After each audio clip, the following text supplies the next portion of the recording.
नमस्कार मित्रांनो, सुस्वागतम. घरोघरी मातीच्या चुली या मालिकेच्या आजच्या भागामध्ये जानकी आपल्या रूममध्ये येते आणि जो काही सर्व प्रकार घडलेला आहे तो सर्व तिला आठवतात. सर्वांसमोर आजी म्हणलेली असते की साडी ही जानकीने आणलेली आहे म्हणून त्यात सर्वात जास्त जानकीची चूक आहे. आणि अवंतिकासुद्धा खूप वैतागून सर्वांसमोर म्हणलेली असते की एकतर आपल्याला अगोदर इकडे येऊन देत नव्हते आणि आलो तर हे असा त्रास आपल्याला देतात. तेव्हा जानकीच्या डोळ्यात पाणी येते आणि तेवढ्यात ऋषिकेश आतमध्ये येतो. तर जानकी ऋषिकेशला म्हणते की ऋषिकेश, यात माझी काहीही चूक नाही. मी सर्व साड्या नीट बघूनच घेतल्या होत्या आणि ती साडी तर मी उलगडून सुद्धा पाहिली होती आणि तसे जर काही असते तर माझ्या हाताला सुद्धा रिॲक्शन झाली असती, पण तसे काहीच झाले नाही. मग हे सर्व झालेच कसे? सगळे काही सुरळीत व्हावे आणि सर्वजण प्रेमाने एकत्र राहावे म्हणून मीच अवंतिकाला या घरात घेऊन आले. तिला माझ्याच बद्दल संशय वाटावा. खरंच ऋषिकेश, या सर्व गोष्टीचा मला खूप त्रास होतो. तेव्हा ऋषिकेश म्हणतो की जानकी, अगं अवंतिका, तुला जे काही बोलले ते माझ्या मनाला सुद्धा खूप लागले. सध्या ती रागात आहे आणि एकदा राग तिचा शांत झाल्यानंतर ती स्वतः येईन आणि तुझी माफी मागेन. तू इतके वाईट वाटून घेऊ नकोस. तेव्हा ऋषिकेश जानकीला समजावतो. तर इकडे सौमित्र अवंतिकाच्या रूम मध्ये अवंतिकाकडे येतो. तिच्या हातावरील ते रॅशेस, अंगावरील सर्व पाहून त्याला सुद्धा खूप वाईट वाटते आणि तो अवंतिकाला म्हणतो, तू जानकी बहिणीला असे बोलायला नको होते. अगं तिनेच काहीतरी केले असे तू वागत होती. अगं तीच धडपडत करत होती की तुला बरे वाटावे म्हणून. मला सांग की तिने इतक्या प्रेमाने तुला इथे आणले, मग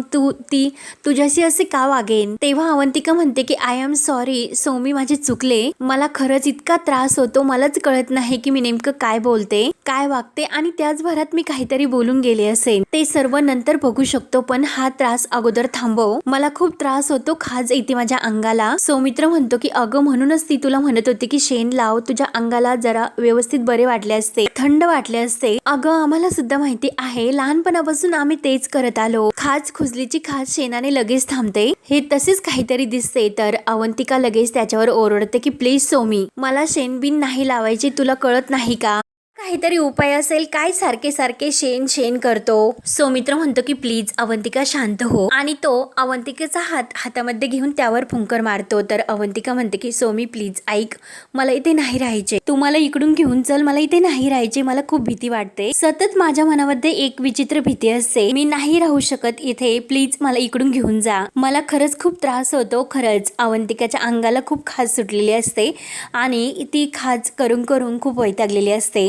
सौमित्राला सुद्धा अवंतिकाचे म्हणणे पटते. त्यानंतर इकडे आजी ही सुमित्राच्या रूम मध्ये येते. तर सुमित्रा म्हणत असते की आई बघितलेस का, मंगळागौरीच्या सर्व ह्या आनंदावरच पाणी पडले, इतके छान खेळ रंगले होते. अवंतिका आपल्याकडे पहिल्यांदा सून म्हणून आली होती आणि तिच्या बाबतीत हे असे घडावे, त्या बिचारीला काय वाटले असेल? आजी म्हणते की काय वाटायचे, हा सर्व जानकीचा खेळ आहे. तेव्हा सुमित्राला राग येतो. सुमित्रा म्हणते की आई काहीतरीच बोलू नकोस. तर आजी म्हणते की अगं जे खरे आहे तेच बोलते. सावत्रपणाचे कळल्यापासून तिच्या वागण्यात जरा बदलच झालेला आहे. आणि कसले आता अवंतिका सौमित्र आपल्या घरात राहतात. शर्वरीचे ते तसे केले आणि अवंतिकाचे हे असे, म्हणजे कसे की मी त्या दोघांना घरात घेऊन आणले हे तिला दाखवायचे आणि असा खेळ खेळायचा की ते दोघे आपण होऊन हे घर सोडून निघून जातील. अगं सुमित्रा, तुझी ती सावत्र सून आहे ना, महा पोहोचलेली आहे. हळूहळू ती रंग दाखवायला लागलेली आहे आणि जिला आपण वाईट समजत होतो ती ऐश्वर्या तुझ्या पाठीशी उभी आहे ग. म्हणून आजी ही सुमित्राचे खूप कान भरत असते. सुमित्रा म्हणते की आई, एकतर ह्या सर्व प्रकरणामुळे मी एकतर खूप त्रासले, पण तू मात्र त्यात आणखीन भर घालू नकोस. तेव्हा आजी म्हणते की हे बघ, तू मला वाटेल ते बोल, ओरड, पण जे सत्य आहे तेच मी तुला सांगते. मोठ्या चतुराईने तुझ्यापासून तुझ्या सुना ती दूर करण्याचा प्रयत्न करते. सुमित्रा म्हणते की अगं, तर आजी म्हणते की अगं खरंच तू बावट आहेस आणि भोळसट सुद्धा. तुझ्याशी बोलून काही अर्थ नाही, कधी तुझ्या हे डोक्यात शिरणार? सांगून सांगून दमले मी, बस एकटी विचार करत. आणि आजी मात्र तेथून तोऱ्यात निघून जाते. तर सुमित्रा विचार करते की खरंच माझ्या काही लक्षात येत नाही का? त्यानंतर इकडे रूम मध्ये ऋषिकेश जानकीला समजावत असतो की तू इतके वाईट वाटून घेऊ नकोस. तेवढ्यात ओवी आतमध्ये येते आई करत, आणि आई या बांगड्या मी ऐश्वर्या आंटीला देऊन येते. ती छान सांभाळते. तेव्हा जानकी त्या बांगड्या हातात घेते आणि या बांगड्या तर ओवी म्हणते की अगं आई ह्या बांगड्या तिच्याकडेच होत्या. नाही का मी तुला विचारले होते पण तू मला म्हटली की मी कामात आहे नंतर देते. तेव्हा मी आपल्या रूम मध्ये गेले तर ऐश्वर्या आंटी तिकडेच होती आणि तेव्हा सर्व जे काही झाले ऐश्वर्या तिला त्या बांगड्या तिच्या रूम मध्ये घेण्यासाठी घेऊन गेली हे सर्व ओवी आईला सांगते आणि त्या बांगड्या ऐश्वर्या आंटीकडेच होत्या असे जानकीला सांगते आणि तिने मला त्या बांगड्या दिल्या. त्या बांगड्या तिने अगदी जपून ठेवल्या होत्या. आता सुद्धा त्या बांगड्या मी तिला परत देते. तेव्हा जानकी म्हणते की 1 मिनिट ओवी, ऐश्वर्या आंटी आपल्या रूम मध्ये आली होती का? कधी ग? तेव्हा ओवी म्हणते की अवंतिका काकू तयार होत होती तेव्हा तर जानकी आणि ऋषिकेश एकमेकांकडे पाहू लागतात. तेव्हा ओवी सांगते की त्या अगोदर इकडे या रूम मध्ये पंजाजी सुद्धा होती आणि आई तुला माहिती आहे का अवंतिका काकू पंजाजीच्या पाया पडत होती. तेव्हा ऐश्वर्या आंटीने तिच्या पाठीवर काहीतरी टाकले. तेव्हा जानकी विचारते की अगं बाळा मला कळले नाही की पाठीवर टाकले म्हणजे काय, नेमकं काय म्हणतेस तू? तेव्हा जेव्हा अवंतिका आजीच्या पाया पडायला खाली वागते तर ऐश्वर्याने तिच्या अंगावरती खास खुजलीची पावडर टाकलेली असते. हे सर्व ओवी जानकीला सांगते. तर ते ऐकून जानकीला तर धक्काच बसतो आणि ऐश्वर्याचा खूप राग येतो. जानकीच्या सर्व काही लक्षात येते आणि ती लगेच ओवीला म्हणते की चल माझ्या बरोबर. घाईने ती ओवीला घेऊन ऐश्वर्या करत बाहेर येते. तर सर्वजण घरातील बाहेर येतात. तर ऐश्वर्या बाहेर येऊन म्हणते की वहिनी काय झाले? सारंग सुद्धा धावत येतो. सौमित्रा अवंतिका सुद्धा येतात. जानकी सर्वांसमोर ऐश्वर्याला विचारते की तू अवंतिकाच्या पाठीवर पावडर का टाकलीस? तेव्हा ते ऐकून तर ऐश्वर्याच्या पायाखालची जमीनच हलते. तर सौमित्रा आणि अवंतिका यांना सुद्धा ऐश्वर्याचा खूप राग येतो. आजी सुद्धा खूप घाबरते. सारंग म्हणतो की काय? तेव्हा ऐश्वर्या म्हणते की अहो काय मी आणि वहिनी काही कसे बोलतात हो, मी कशाला तिच्या अंगावर पावडर टाकेल? आणि सुमित्राला म्हणते की आई बघा की वहिनी काय बोलतात ते. जानकी म्हणते की ऐश्वर्या खोटं बोलू नकोस, ओवीने सर्व पाहिले आणि तिने मला सर्व सांगितले. का तू केले असे? तर ऐश्वर्या म्हणते की काय ग ओवी? तर ओवी म्हणते की हो ऐश्वर्या आंटी मी सर्व पाहिले. अवंतिका काकू जेव्हा पंजाजीच्या पाया पडत होती तेव्हा तू तिच्या पाठीवर पावडर टाकली. हे ऐकून तर घरातील सर्वांना खूप राग येतो आणि धक्का सुद्धा बसतो. ऐश्वर्याची बोलती बंद होते तरी सुद्धा ती ओवीला म्हणते की अगं ओवी बाळ तू काहीतरी काय बोलतेस? बाळा असे खोटे बोलायचे नसते. हे सर्व तुझ्या आईवर आले म्हणून तू खोटं बोलतेस का? तेव्हा ओवी म्हणते की मुळीच नाही, मला माझ्या आईने खोटं बोलायला शिकवलेलेच नाही, मी कधीच खोटं बोलत नाही. तेव्हा ऐश्वर्या रडण्याचे नाटक करते आणि जानकी वहिनी तुमच्याकडून मात्र ही अपेक्षा नव्हती. तुम्ही तुमच्या निरागस मुलीची ढाल करून हे सर्व प्रकरण माझ्यावर ढकलले. तेव्हा जानकी म्हणते की अगं ऐश्वर्या मला हे सर्व करण्याची गरज नाहीच. मला माहिती आहे की माझी मुलगी कधीही खोटं नाही बोलणार. साड्या मी बघून घेतल्या होत्या, स्वतः त्या उलगडून पाहिल्या होत्या. तेव्हा त्यात पावडर नव्हती. मग नंतर त्या साडीत पावडर आलीच कशी? आणि ते पण अवंतिकाच्या साडीत. ऐश्वर्या म्हणते की ठीक आहे साडीवर नंतर पावडर टाकली गेली असेल आणि ती मी टाकली ही कशावरून हे तुम्ही प्रूव्ह करतात? सरळ तुम्ही माझ्यावर आरोप करतात. जानकी म्हणते की अगं नुसते आरोप नाही, ते मी सिद्ध सुद्धा करून दाखवेन. तेव्हा ऐश्वर्या म्हणते की अच्छा म्हणजे तुम्ही सिद्ध करणार आहात का? काय तुम्ही सिद्ध करणार आहात? काय प्रूफ आहे की मी पावडर ती अवंतिकाच्या साडीवर टाकली म्हणून? जानकी म्हणते की अगं माझ्याकडे नाही पण प्रूफ तुझ्याच खोलीमध्ये असणार आहे. आजी तर तोंडालाच हात लावते. तर जानकी म्हणते की हो तू ती पावडर साडीमध्ये टाकली ना, तीच तू तुझ्या खोलीमध्ये लपून ठेवली असणार, हे मला माहिती आहे. तेव्हा आजी लगेच मध्येच म्हणते की बाई आता तर खऱ्याची दुनिया राहिलेलीच नाही. एका सुनेच्या साडीवर पावडर टाकली आणि दुसऱ्या सुनेवर तर आता आळ घेते. तेव्हा नानांना आजीच्या या बोलण्याचा खूप राग येत असतो. आजी म्हणते की काय ग डोळे आणि तोंड आता मिटून बसणार आहेत का? बोलशील की नाही काही? तेव्हा सुमित्रा म्हणते की आई तू अगोदर गप्प बस. आणि सुमित्रा जानकीला विचारते की जानकी तुला खरंच असे वाटते की काहीतरी असे झाले असेल म्हणून? जानकी म्हणते की हो आई ओवीने मला सर्व सांगितले आणि तुम्ही सर्वांनी तर पाहिले की अवंतिकेला किती त्रास झाला म्हणून. आई आपली ओवी खोटं नाही बोलणार हे तुम्हाला सुद्धा माहिती आहे. सुमित्रा म्हणते की हो अगं माझा पूर्ण विश्वास आहे आणि खात्री सुद्धा की ओवी कधीही खोटं नाही बोलणार.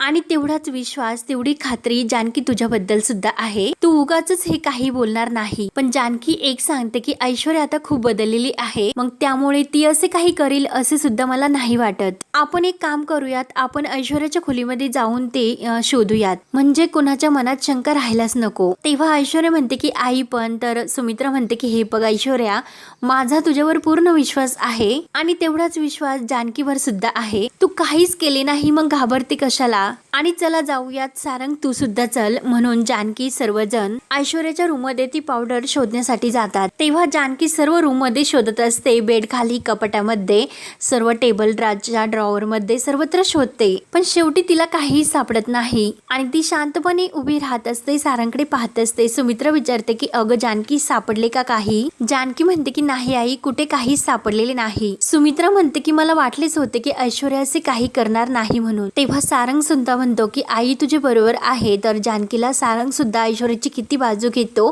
हे सर्व पाहून तिला वाईट वाटते। सारंग जानकीला म्हणतो की वहिनी अगं तुझा काहीतरी गैरसमज झाला। त्यानंतर जानकी काही उत्तर देत नाही आणि घरातील सर्वजण हे ते बाहेर येण्याची वाटच पाहत असतात। तर सुमित्रा, सारंग, जानकी बाहेर येतात। तेव्हा ऐश्वर्या म्हणते की झाले का समाधान? काही सापडले का माझ्या रूम मध्ये? सर्व व्यवस्थित चेक केले ना? काही सापडले का? तर सुमित्रा नाही म्हणते। अहो या घरासाठी मी इतका जीव तोडते, ह्या घराला इतके जीव लावले तरी सुद्धा माझ्यावरच आळ।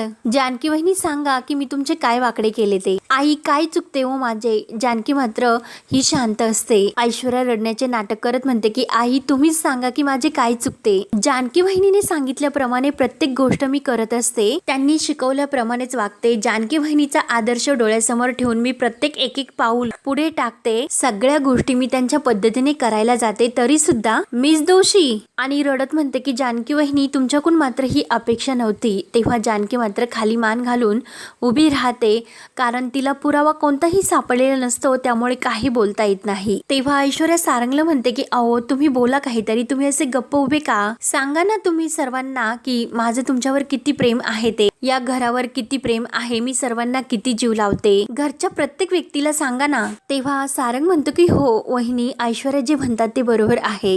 सौमित्र आणि अवंतिका एकमेकांकडे पाहत असतात। तर सारंग म्हणत असतो की वहिनी मला खरंच असे वाटत नाही की ऐश्वर्या असे काही करतील म्हणून, मला असे वाटतं की ऐश्वर्या दुकानातच काहीतरी गडबड झाली असेल। वहिनी अगं ते तुला तरी कसे कळणार? तेव्हा आजी म्हणते की काय रे, कशाला हे सर्व गोल गोल बोलतोस? हे सर्व जानकीनेच केले आणि वर स्वतःच्या मुलीला खोटं बोलण्यासाठी शिकवते। तेव्हा जानकीला खूप वाईट वाटते। जानकी म्हणते की आजी मी माझ्या मुलीला असे का शिकवेन? मला खात्री आहे की माझी ओवी कधीच खोटं नाही बोलणार। सुमित्रा म्हणते की अगं जानकी ओवी खोटं नसेन बोलली, पण तिच्याकडून नजर चूक मात्र होऊ शकते। तुझे म्हणणे म्हणजे खरं मानून आपण तिच्या खोलीची तर तपासणी केलीस ना? सापडले का आपल्याला काही? काही सापडलेले नाही। ऐश्वर्या सुद्धा येथेच वाट बघत उभी होती, आपल्याला अडवण्यासाठी ती वर सुद्धा आलेली नाही आणि अजून सुद्धा तू तिच्यावर आळ घेतेस, हे चुकीचे आहे, चल तू तिची माफी मागून टाक। तेव्हा नाना, ऋषिकेश आणि जानकी हे सुमित्राकडे पाहत असतात आणि काय काय बोलते सुमित्रा तू हे सर्व? आजीला मात्र हे सर्व ऐकून खूप आनंद होतो। अवंतिका आणि सुमित्र हे सुद्धा एकमेकांकडे पाहत असतात, कारण सुमित्राचे बोलणे कुणालाही पटलेले नसते। तर ऋषिकेश म्हणतो की आई अगं, तर सुमित्रा म्हणते की का नियम सर्वांना सारखे आहे असे आपण म्हणतोच ना, मग हिच्या हातातून चूक झाली तर माफी मागायला काय हरकत आहे? तेव्हा ऐश्वर्या आपल्या डोळ्यातील पाणी मुद्दाम पुसते आणि मोठेपणाचं आव्हान ते की आई त्या माझ्यापेक्षा मोठे आहेत, मग कशाला इतके हे सर्व? खरंच नको। तेव्हा सुमित्रा त्या ऐश्वर्याच्या बोलण्याच्या भरात येऊन म्हणते की जानकी पाहिलेस का ऐश्वर्याचं मन किती मोठं आहे ते? नानांना सुद्धा सुमित्राचा खूप राग येत असतो। तर सुमित्रा पुढे म्हणते अगं जानकी तू हिच्या खोलीची झडती घ्यायला लावलीस, तरी सुद्धा ती म्हणते की जाऊन दे, माफी नको मागू, मग तू सुद्धा तुझ्या मनाचा मोठेपणा दाखव आणि तिची माफी माग। तेव्हा जानकी ऐश्वर्या समोर येते आणि हात जोडून म्हणते की ऐश्वर्या मला माफ कर, माझ्याकडून चूक झाली। आजी आणि ऐश्वर्या या दोघींना तर खूप आनंद होत असतो। तेव्हा ऐश्वर्या बोलणार तो जानकी आपल्या रूम मध्ये निघून जाते आणि तिच्या मागे ओवी जाते आणि ओवी मागे ऋषिकेश सुद्धा निघून जातो। नानांना सुद्धा खूप वाईट वाटते आणि सारंगला सुद्धा। तर ऐश्वर्या अगदी खुश होते आणि हा भाग येथे संपतो। पुढील भागामध्ये जानकी ही ऋषिकेशला रूम मध्ये म्हणत असते की ऋषिकेश जर माझी चूक असती तर सर्वांच्या पाया पडून मी माफी मागितली असती। तर ओवी म्हणते की आई तुझी चूक नाहीच, ऐश्वर्या आंटीनेच ती पावडर टाकली, पण कोणी आपले का ऐकत नाही? तेव्हा ऋषिकेश ओवीला म्हणतो की बाळा देवप्पा सर्व ऐकत असतो आणि जे कोणी खोटं बोलतो देव त्यांना नक्की शिक्षा देतो। तेव्हा ऐश्वर्याने ती पावडर फॅनवर ठेवलेली असते आणि आजी त्याच वेळेस ऐश्वर्याच्या रूममध्ये येते आणि ती फॅन चालू करायला जाते तर ऐश्वर्या जोराने ओरडते की आजी फॅन चालू करू नका, परंतु आजी फॅन चालू करते तर सर्व पावडर ऐश्वर्याच्या अंगावर पडते आणि आजीच्या सुद्धा अंगावर पडते. म्हणून त्या माती लावायला बाहेर येतात आणि दोघीही आपल्या अंगाला माती लावून घेत असतात. तर जानकी येऊन त्या दोघींची गंमत मस्त पाहत असते. तर आता पुढे काय होणार हे पाहण्यासाठी आपल्या चॅनलला नक्की सबस्क्राईब करत राहा. धन्यवाद.